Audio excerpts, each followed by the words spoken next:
The next conic section that we're going to look at after circles are parabolas. Parabolas we should have some familiarity with from when we graphed quadratic equations. So we know that a parabola is the shape of the graph that we get when we graph something like x squared. Maybe from physics you know that when we throw an object through the air, the path that it takes is a parabola. But we can also create parabolas and describe them kind of geometrically, just like we did in the last section with circles. So we're going to take a look at a couple of the parts of parabolas that help give us that shape. In a circle, we chose a center point, and then we chose a radius, and the circle was all of the points that were that radius away from the center.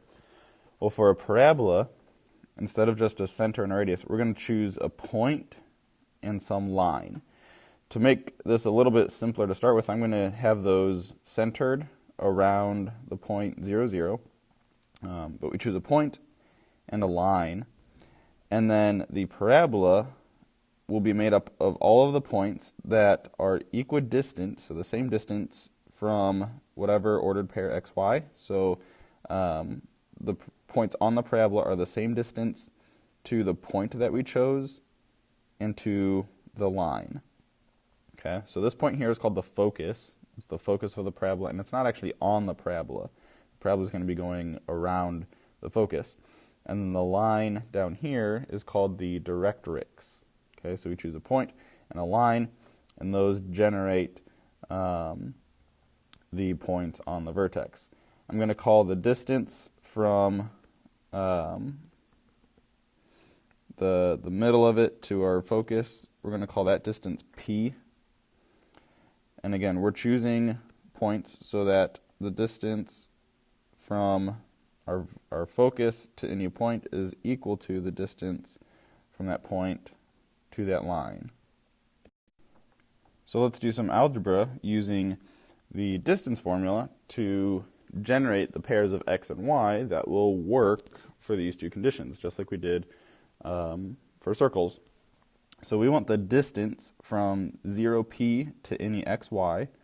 So the distance from 0p to any xy, so we're going to have x minus 0 squared plus y minus p squared.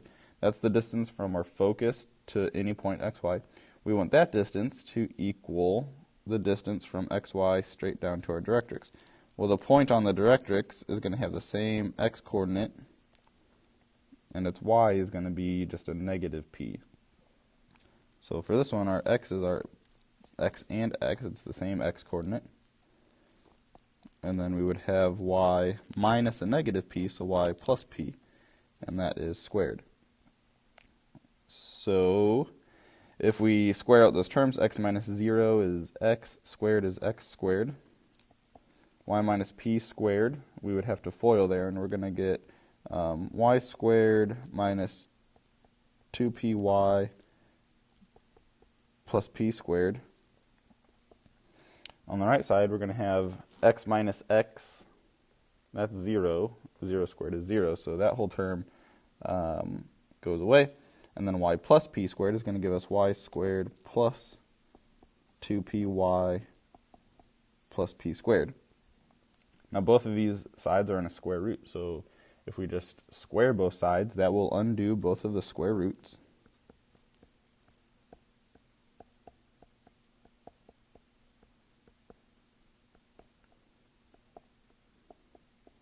So we have just everything that was inside the square roots.